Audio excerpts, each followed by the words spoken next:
ஏய், உனக்கு தான் ஏற்கனவே கவுன்சிலிங்க்குலாம் அப்ளை பண்ணியாச்சுல்ல சத்யா, வேற என்ன? எனக்கு இல்ல சித்தப்பா, என் ஃப்ரெண்டுக்கு. அவ இன்ஜினியரிங் தானே எடுக்க போறா, அவளுக்கு தான். இருக்கட்டுமே, அதுக்குன்னு யார் துணையும் இல்லாம ரெண்டு பொம்பளை பிள்ளைங்களை மட்டும் எப்படி தனியா அனுப்ப முடியும் சொல்லு? மா, என்னம்மா நீ இப்படி பேசுற? எங்களுக்கு என்ன ஒண்ணுமா தெரியாது? ஸ்கூல் போகும்போதே நான் தனியா தானமா போயிட்டு வந்தேன். ஏய் வாலு, நாங்க எதுக்காக சொல்றோம்னு உனக்கு புரியுதா? வழியில ஏதோ ஒரு ப்ராப்ளம், வண்டியே கூட ஆஃப் ஆகலாம். அப்ப என்ன பண்ணுவீங்க? பசங்க நாங்கன்னா கூட எங்கேயாவது வண்டியை போட்டுட்டு லிஃப்ட் கேட்டு வந்துருவோம். நீங்க அப்படி வருவீங்களா சொல்லு? ஏன் பசங்க நீங்க மட்டும் தான் லிஃப்ட் கேட்டா தருவாங்க, நாங்க கேட்டா தர மாட்டாங்கன்னு ஏதாவது இருக்கா என்ன? நாங்களும் லிஃப்ட் கேட்டு வருவோம். வருவீங்க வருவீங்க. எங்கேயாவது எவனாவது கடத்தி கொண்டு போய் வித்துட்டு வந்துருவான். இல்ல தலை போற காரியம் போயேதான் ஆகணும்னா சொல்லு, குட்டியே உங்க ரெண்டு பேரையும் கூட்டிட்டு போயிட்டு வருவான். ஆமா வாலு, உன் ஃப்ரெண்டு வந்தானா சொல்லு, நான் கூட ரெண்டு பேரையும் கூட்டிட்டு போயிட்டு வரேன். தேவை கிடையாது சித்தப்பு, நான் என்ன சின்ன பொண்ணா சொல்லு? எப்ப பாரு எல்லாத்துக்குமே கூட ஒரு ஆள் விட்டு விட்டு அனுப்பிட்டு இருக்கீங்க. என் ஃப்ரெண்ட்ஸ் எல்லாம் எப்படி இருக்காங்க தெரியுமா? எனக்கு மட்டும்தான் நான் எங்கேயாவது வெளியே போகணும்னா கூட ஒரு ஆள் வந்துகிட்டே இருக்கீங்க. நான் என்ன குழந்தையா சித்தப்பு? பத்தாவதுக்கு என் ஃப்ரெண்ட்ஸ் எல்லாம் என்ன பால் டப்பான்னு கிண்டல் பண்றாங்க. பால் டப்பானாலும் சரி, இல்ல டீ தூள் டப்பானாலும் சரி, கூட ஒரு ஆள் வர்றது நல்லதுக்கு தானே. இப்படியெல்லாம் பிள்ளைங்களை தனியா வெளியே அனுப்பிட்டு நீங்க வர்றது வரைக்கும் வயிற்றுல நெருப்பு கட்டிட்டு உட்காந்துருக்கவா? நான் ஒன்னும் போகவே இல்லை, போங்க. ஏய், இப்போ உன்ன போக வேண்டாம் நீங்க யாரும் சொல்லல, தனியா போக வேண்டாம் தான் சொல்றோம். நான் ஒன்னும் தனியாலாம் போல சித்தப்பு, கூட என் ஃப்ரெண்டு காயத்ரி வரா. எம்மா, நீ எல்லாம் அடங்குற பிள்ளையா? எங்கேயும் போயிட்டு வா. ஆனா அங்க விழுந்து கையை உடைச்சுக்கிட்டேன், இங்க விழுந்து காலை உடைச்சுக்கிட்டேன்னு ஏதாவது சொல்லிக்கிட்டு வா, அப்புறம் இருக்கு உனக்கு. அதெல்லாம் நாங்க கரெக்டா போயிட்டு வந்துருவோம். வாலு, திரும்ப சொல்றேன், பார்த்து பத்திரம். கரெக்டா நெட் சென்டர் போயிட்டு ஸ்ட்ரைட்டா வீட்டுக்கு தான் வரணும். மொபைல் கையில எடுத்துட்டு தானே போற, ஏதாவதுன்னா கால் பண்ணு. சரி சித்தப்பு, பண்றேன். ரொம்பதான்.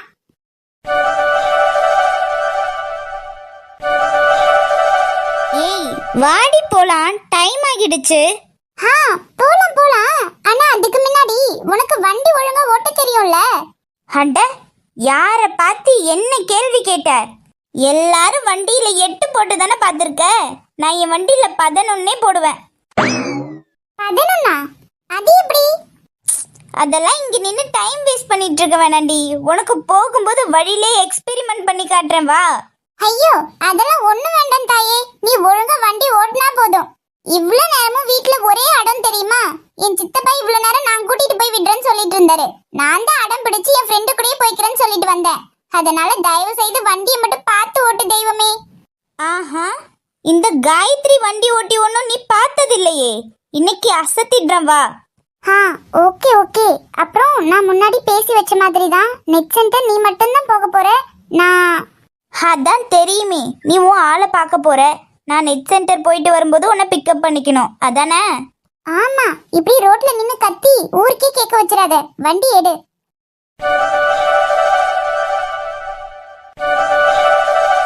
சொல்லுங்க சம்பந்தி, ஏன் எதுவும் பிரச்சனையா என்ன? அதெல்லாம் ஒண்ணும் இல்ல சம்பந்தி. அதான் நம்ம ஏற்கனவே முடிவு பண்ணியாச்சுல்ல, என் பொண்ணு தான் உங்க வீட்டு மருமகனு. அப்புறம் எதுக்கு நிச்சயதார்த்தம்லாம்? அதான் நாளைக்கு நேரா கல்யாணத்தை வச்சுக்கலான்னு. இல்ல சம்பந்தி, எதுனாலும் ஒரு முறை இருக்குல்ல. ஏற்கனவே அவசர அவசரமா தான் கல்யாணத்தையும் நிச்சயதார்த்தத்தையும் முடிவு பண்ணோம்.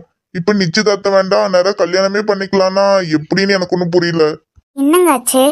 என்ன மீனாச்சு, சம்பந்தி இருந்துகிட்டு நிச்சயதார்த்தம்லாம் வேண்டாம், நேரா நாளைக்கு கல்யாணமே பண்ணிடலான்றாங்க. ஐயோ, ஏங்க, சொந்தக்காரங்களுக்குலாம் யாருக்குமே எதுவுமே சொல்லல, நாளைக்குன்னா எப்படிங்க? அதுதான் மீனாட்சி நானும் யோசிக்கிறேன். ஏன் சம்பந்தி யோசிக்கிறீங்க? அடுத்த வாரம் நடந்தாலும் கல்யாணம் தான், நாளைக்கு நடந்தாலும் கல்யாணம் தான். அப்புறம் சொந்தக்காரங்க கிட்டலாம் ஒன்றும் பெருசா சொல்லிக்க வேண்டாம் சம்பந்தி. எங்க வீட்லேருந்து நாங்க வரோம், உங்க வீட்லேருந்து நீங்க வாங்க, சிம்பிளா கோவில்ல கல்யாணத்தை முடிச்சுக்கலாம். இல்ல சம்பந்தி, எனக்கு என்ன சொல்றதுன்னு தெரியல. பொண்ணு பாக்குறது நிச்சயதார்த்தம் தான் யார்கிட்டயும் சொல்லாம பண்ணிக்கலாம்னு நினைச்சோம். ஆனா இப்ப திடுதிப்புன்னு கல்யாணத்தையும் முடிச்சு கூட்டிட்டு வந்தா சொந்தக்காரர்ல 4 பேரு கேட்கதானே செய்வாங்க. அதுக்கு என்ன சம்பந்தி, கல்யாணம் முடிஞ்சிட்டு ஒரு ரிசப்ஷன் மாதிரி வச்சா கூட சொந்தக்காரங்களெல்லாம் கூப்பிட்டுக்கலாம்ல. அதுக்கு ஒன்றும் பிரச்சனை இல்லை. நம்ம கல்யாணத்தை நாளைக்கே பண்ணி முடிச்சிடலான்னு எனக்கு தோணுது. சரி சம்பந்தி, நான் என்னன்னு ராஜா வரட்டும், கேட்டு சொல்றேன். சரி சம்பந்தி, கொஞ்சம் சீக்கிரம் சொல்லுங்க எதுனாலும். என்ன மீனாட்சி இது, சம்பந்தி இருந்துகிட்டு இவ்ளோ அவசரப்படுறாங்க? எனக்கு ஒன்னும் இது சரியா படல. இல்லங்க, அவங்களுக்கு ஏற்கனவே நடந்த விஷயம்லாம் தெரியும்.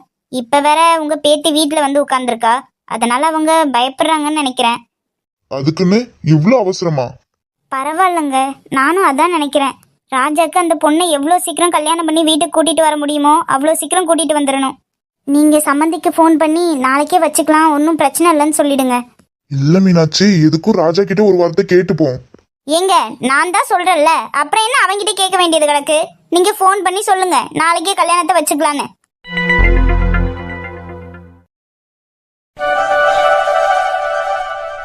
என்னடா காலையிலே கால் பண்ணி ஆபீஸ் கிளம்புறியா வீட்டுல இருக்கேன்னு கேட்ட, திடுதிப்புன்னு பார்த்தா வந்து நிக்கிற. எல்லாம் ஒரு காரணமா தான். காரணமா? என்ன காரணம்? அது ஒண்ணும் இல்லடா, சத்யா இன்னைக்கு அவ ஃப்ரெண்டு கூட ஏதோ நெட் சென்டர் போறாளாம். அதான் உன் வீடு கிராஸ் பண்ணி தான் போவா. ஹோ, கதை அப்படி போகுதோ? அதான் இங்க வந்து அவளை பார்த்து பேசலாம்ல. இங்க அவளை டிராப் பண்ண சொல்லியிருக்கேன். தாத்தா ஒன்னும் வீட்டுல இல்ல மச்சான். இல்லடா, தாத்தா ஒன்னும் வீட்டுல இல்ல, வெளியே தான் போயிருக்காரு.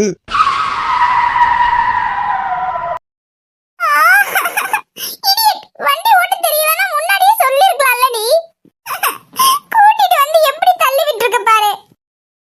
ஏய், என்னடி லைட்டா ஸ்கிட் அடிச்சதுக்கு இப்படி அழற? நான்லாம் எப்படி விழுந்து வாரி இருக்கேன். உன் தலை, நான் தான் வண்டி வருது பிரேக் பிடின்னு சொன்னேன்ல. ஓட்ட தெரியாம ஓட்டி இப்படி வண்டி கீழே சாச்சிட்டு இதுல 8 போடுவ 11 போடுவேன்னு பேச்சு வேற. கடவுளே, தம்பிக்கு வேற என்னாச்சுன்னு தெரியல, இப்படி கவுந்து கிடக்கான். தம்பியா? நம்ம 2 பேர் மட்டும் தானடி வந்தோம். போச்சு, அப்ப யார் மேலயாவது விட்டு ஏத்திட்டியா? ஐயோ போச்சு, போகும்போதே எங்க சித்தப்பா சொன்னாரு. நான் தான் கேட்காம உன் கூட வந்து இப்படி விழுந்து வாரினது இல்லாம இப்ப கேஸ்ல வேற மாட்ட போறோம். எது கேஸா? என்ன கேஸ்? என்ன கேஸா? ஐயோ கடவுளே, எவ்வளவு சாதாரணமா கேக்குற பாரு. நீ தானே சொன்ன இப்போ ஏதோ ஒரு தம்பி கவுந்து கிடக்கானே. போச்சு, இப்ப ஆக்சிடென்ட் கேஸ் எல்லாம் ஆச்சுன்னா அவ்வளவுதான். ஏய், தம்பின்னு நான் என் ஸ்கூட்டியை தாண்டி சொன்னேன். ஐயோ, கூட கூட்டிட்டு வந்த ஃப்ரெண்டு இங்க அடிபட்டு சேத்துல விழுந்து எழுந்திருக்க முடியாம கிடக்க. இதுல வண்டிக்கு என்ன ஆச்சுன்னா நீ பேசிட்டு இருக்க? சரி சரி விடு, இன்னும் நெட் சென்டர் வரைக்கும் போகணும். இதுக்கே சோர்ந்து போனா எப்படி? எது நெட் சென்டர் வரைக்குமா? புடிங். ஹேய், என்னடி ஆச்சு? லூசாடி, நீங்க பார்த்து வர வேண்டியதானே? நான் எவ்வளவோ சொன்னேன் வண்டி வருது பிரேக் போடுடின்னு. அவதான் கேட்காம இப்படி கொண்டு வந்து முட்டிட்டா. Hi bro, nice to meet you. உன் தலை, இப்ப அதுதான் ரொம்ப முக்கியம் பாரு. எது சொல்லிர போற? டேய், என்னடா பார்த்துட்டு இருக்க? அவளால எழுந்திருக்கவே முடியல போல, ஹெல்ப் பண்ணுடா. அப்படி போடு. டேய், என்னடா பண்ற? ரோடன் கூட பார்க்காம இறக்கி விடு. அட, நீ தானடி முடியலன்னு, அப்புறம் எப்படி நடந்து வருவ? அதான் நான் தூக்கிக்கிட்டேன். அதுக்குன்னு ரோடன் கூட பார்க்காமையா? இறக்கி விடு, நான் நடந்தே வரேன். அதுக்கு என்ன? ஏன் செல்லத்தை நான் தூக்கிட்டு போறேன், என்ன யார் கேப்பா? வேண்டாம், யாராவது பாத்துருவாங்க. நீ இறக்கி விடு, நான் நடந்து வரேன்.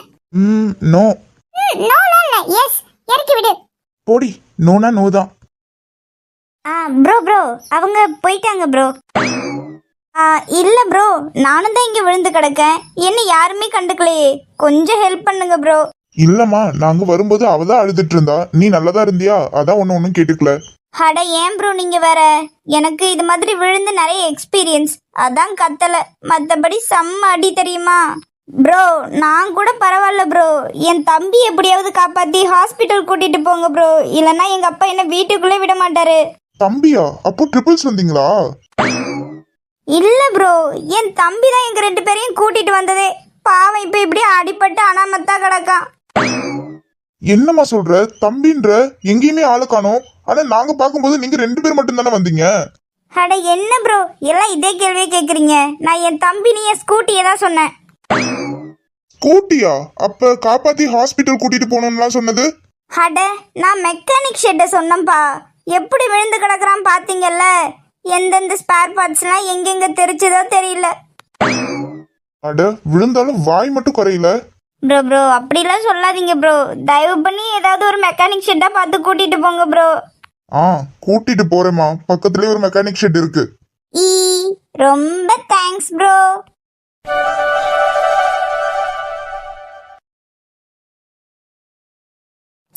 இடியட், வண்டியை சேத்துல விட்டு Dress ஃபுல்லா அழுக்காக்கிட்டா. என்னடி, வாஷ் பண்ணிட்டியா என்ன? பண்ணியாச்சு. அப்படியா? இல்லையே, என் கண்ணுக்கு என்னவோ அங்கங்க கரை இருக்க மாதிரி தான் இருக்கு. அது சரி, இருக்கும் இருக்கும். கரை ஒண்ணு என் ட்ரெஸ்ல எல்லாம் இல்ல, உன் கண்ணுல தான் இருக்கு. போய் நல்ல டாக்டரா செக் பண்ணு போ. அட, செக் பண்ணிட்டா போச்சு. ஏய், திருட்டு பூனை, ஒழுங்கா போயிடு, கொன்றுவேன் சொல்லிட்டேன். முடிஞ்ச கொன்னுக்க, எனக்கு எந்த ஆட்சேபனையும் இல்ல. டேய், உன் பார்வை பேச்சு ஒன்னும் சரியில்லை, ஒழுங்கா போயிடு. பார்வை சரியில்லைன்னு சொன்னா மட்டும் போதுமா? கொஞ்சம் கவனிக்கிறது. என்னது? ஒன்னும் இல்ல, நீ தானே எனக்கு கண்ணு சரியா தெரியலன்னு, அதான் கொஞ்சம் செக் பண்ணி பாக்குறது. அதுக்கு டாக்டர்கிட்ட போய் காட்டுங்க சார். என்கிட்ட காமிச்சா நான் எப்படி செக் பண்ணுவேன்? அதெல்லாம் செக் பண்ணலாம், பண்ணுடி. கடவுளே, நீ ஆள் ஒன்னும் சரியில்லை. இப்ப மட்டும் கார்த்திக் அண்ணா வீட்டுல யாராவது வந்தாங்க, அவ்வளவுதான். ஒழுங்கா ஓடி போயிரு. அதெல்லாம் யாரும் இப்ப வரமாட்டாங்க. தாத்தா வெளியே போயிருக்காரு. கார்த்திக் பாவம் உன் ஃப்ரெண்டு கூட என்ன பாடெல்லாம் பண்றானோ தெரியல. அதனால யாரும் இப்போதைக்கு வரமாட்டாங்க. சரி, யாரும் ஒண்ணும் வரலன்னா பரவாயில்ல, நான் வெளியே போறேன். என்னடி, போக வேண்டியதானே? இங்க பாருடா, நீ பண்றது எதுவும் சரியில்லை சொல்லிட்டேன். இப்ப நான் என்ன பண்ணிட்டேன்? டேய், கொன்றுவேன். எதுக்கு நீ இப்ப ஷார்ட் பட்டன் எல்லாம் கழட்டின? இது என்னடி, எனக்கு காத்து வரல, நான் கழட்டினேன். உனக்கு என்ன பிரச்சனை? ஃப்ராட், கொன்றுவேன். அப்புறம் எதுக்கு இப்படி கையை முட்டு கொடுத்து நின்னுட்டு இருக்க? அது ரொம்ப நேரமா ஒரே போஸ்ட்ல நின்னுட்டு இருக்கேன் பாத்தியா, அதான் ஒரு சப்போர்ட்க்கு கையை முட்டு கொடுத்து நின்னுட்டு இருக்கேன். ஏன் மேடம், எது பண்ணாலும் தப்புனா எப்படி? ஆமா ஆமா, நான் தான் தப்பா புரிஞ்சுக்கிட்டேன்ல. நீ ரொம்ப நல்லவன் தானே? ரொம்ப இல்லடி, ரொம்ப ரொம்ப நல்லவன். அது எப்பதான் உனக்கு புரிய போகுதுன்னு தெரியல. புரிய வேண்டாம், ஒண்ணு வேண்டாம், ஆளை விடு. அட இருடி, உன்னை அவ்வளவு தூரம் ரோட்ல இருந்து கஷ்டப்பட்டு வீட்டுக்கு தூக்கிட்டு வந்திருக்கேன். இதுக்கு ஒரு தேங்க்ஸ் கூட சொல்லல. நீ பாட்டுக்கு உன் பாட்டுல போற. தேங்க்ஸ் போதுமா? ஆளை விடு. அது தேங்க்ஸ் மட்டும் பத்தாதே. வேற? அது ஓய் ஓய், இங்க பாருடி. இந்த முறை உன்னை பார்த்ததெங்கே மனதும் தேடும் மழையின்ற பின்னும் மரக்கிடைங்கே இதயத்தின் உள்ளே இமயத்தை போலே சுமைகளை வைத்தால் காதல் உலகத்தில் உள்ள சித்திரவதைக்கெல்லாம் செல்ல பெயர் வைத்தால் காதல். நான் போறேன். சத்யா நில்லு.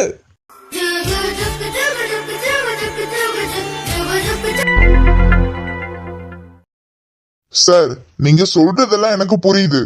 ஆனா அதுக்குன்னு ஆதாரமே இல்லாம ஒருத்தர் அரெஸ்ட் பண்ணனா எப்படி சார் பண்ண முடியும்? சார், எனக்குமே புரியுது. எந்த ஒரு எவிடன்ஸுமே இல்லாம இப்படி கம்ப்ளைண்ட் கொடுத்தா யாருமே ஆக்ஷன் எடுக்க மாட்டாங்க தான். ஆனா இந்த குறுகிய நேரத்துல என்னால எந்த ஒரு எவிடன்ஸுமே கலெக்ட் பண்ண முடியல சார்.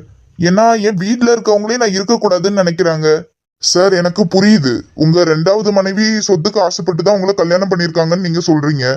அது மட்டும் இல்ல சார், என்னை கொலை பண்றதுக்கும் திட்டம் போட்டு அதுக்கான நாடகமும் தினம் வீட்டுக்குள்ள அரங்கேறிட்டு தான் இருக்கு. நீங்க உடனடியா அவங்கள பிடிச்சி ஜெயில அடைங்கன்னு நான் சொல்லல சார். ஒருவேளை எனக்கு ஏதாவது ஆச்சுன்னா எப்படி ஏதுன்னு சாட்சி சொல்றதுக்கு கூட யாரும் இருக்க மாட்டாங்க. புரியுது சார், கவலைப்படாதீங்க. உங்க சொந்த மனைவி மேலேயே இப்படி ஒரு கம்ப்ளைண்ட் கொடுத்துருக்கீங்க. அது அப்படி நாங்க சாதாரணமா விட்டுற மாட்டோம்ல. இதுக்கு மேலதான் அவங்க 2 பேரையும் ஃபாலோ பண்ணி நீங்க சொல்றது எந்த அளவுக்கு உண்மை, இதுல அப்படி என்ன பிரச்சனை இருக்குன்னு தெரிஞ்சுக்க முடியும். ஒருவேளை நீங்க சொன்ன மாதிரி தான் அவங்க இவ்வளவும் பண்ணிருக்காங்கன்னா கண்டிப்பா அவங்களுக்கு தண்டனை வாங்கி கொடுக்கறது எங்களோட கடமை. கண்டிப்பா சார், ரொம்ப தேங்க்ஸ். பரவாயில்ல சார், இது எங்களோட டியூட்டி தானே. நீங்க போயிட்டு கவலைப்படாம உங்க வேலையை பாருங்க, நாங்க பாத்துக்கிறோம்.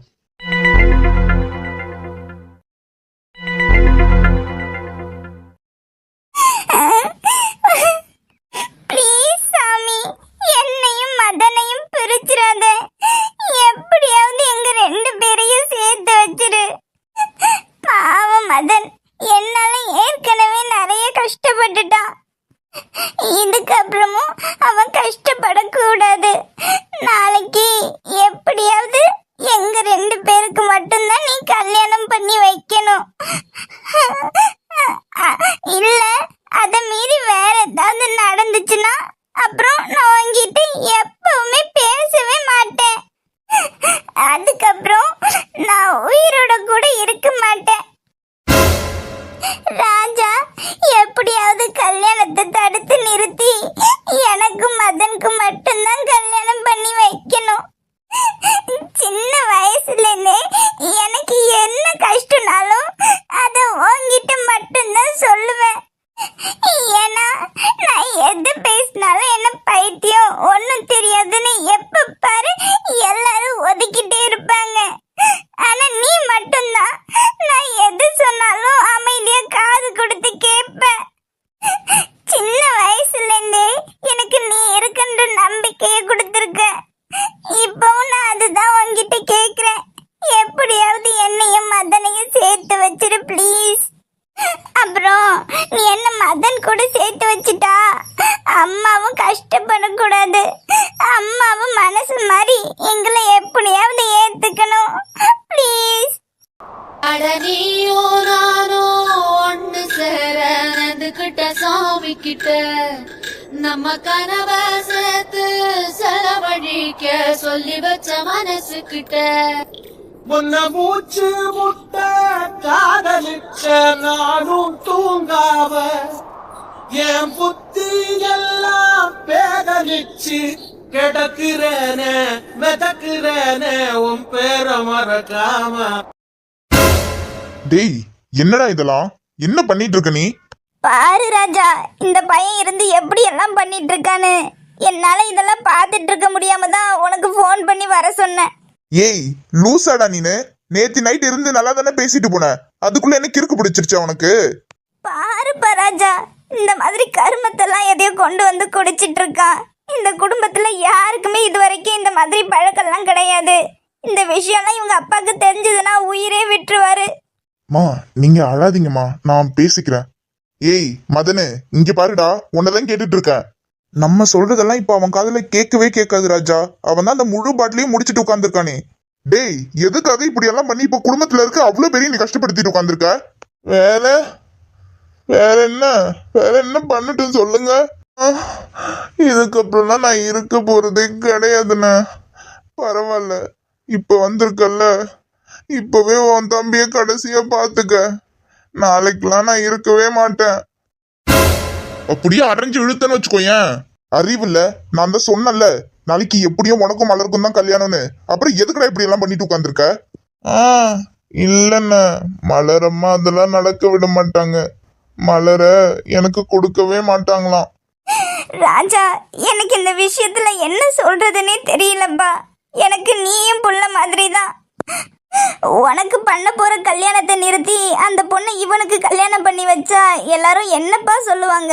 மா நீங்க எதை பத்தியும் நினைச்சு கவலைப்பட வேண்டிய அவசியமே இல்ல. ஏன்னா இந்த முடிவை நான் என்னோட முழு மனசோட தான் எடுத்திருக்கேன். அதுவும் இல்லாம மதனுக்கும் அந்த பொண்ணுக்கும் கல்யாணம் பண்ணி வைக்கணும்ன்றது நான் எடுத்த முடிவுதான். இல்ல ராஜா, உனக்கும் உன் அப்பா அம்மா ரொம்ப நாளா கல்யாணம் பண்ணி பார்க்கணும் தானே ஆசைப்பட்டுட்டு இருக்காங்க. அவங்க ஆசையில மண்ணை போட்டுட்டு நான் மட்டும் என் பிள்ளைக்கு எப்படிப்பா கல்யாணம் பண்ணி பாக்குறது? ஐயோ அப்படியெல்லாம் இல்லம்மா, இதுல மதனே சம்மந்தப்படல. அந்த பொண்ணு வேற ஏதோ ஒரு பொண்ணுனாலும் கண்டிப்பா அந்த பொண்ணை நான் கல்யாணம் பண்ணிருக்க மாட்டேன். அம்மாக்காக மட்டும்தான் இவ்வளவு தூரம் வரைக்கும் நான் அமைதியா இருக்கேன். அதுவும் இல்லாம ஏற்கனவே மதனும் மலரும் விரும்பியிருக்காங்கன்னு தெரிஞ்சா அவங்களும் பெருசா ஒன்னும் சொல்ல போறது கிடையாது. அவங்கள நான் பாத்துக்கிறேன். நீங்க இதெல்லாம் நினைச்சு கவலைப்படாதீங்க.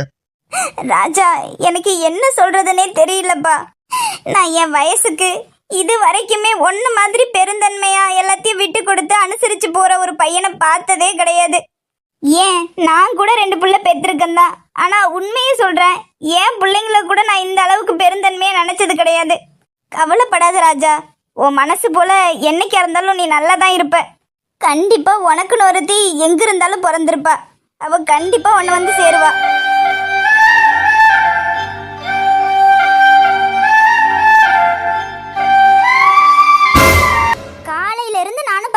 சோறு தண்ணி இல்லாம இப்படி சாமியார் முக்குள்ளே கிடந்தா அந்த சாமி வந்து அப்படியே அவளுக்கு கல்யாணம் பண்ணி வச்சிரும் பாரு. அழுதாலும் சரி, இல்ல சாப்பிடாம இப்படியே கிடந்தாலும் சரி, என்ன ஆனாலும் நாளைக்கு கல்யாணம் நடக்கிறது தான். நானும் தான் பாக்குறேனே, இப்படி விழுந்து விழுந்து கும்பிட்டா மட்டும் எந்த சாமி வந்து கல்யாணத்தை நிறுத்துதுன்னு.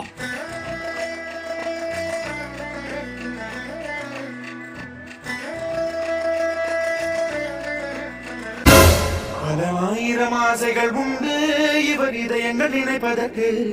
இந்த மனிதர்கள் தெய்வங்கள் இல்லை இங்கு நினைத்ததை முடிப்பதற்கு. போகின்ற மேகங்கள் எங்கே தூருமோ யார் நெஞ்ச நேரம் எங்கே சேருமோ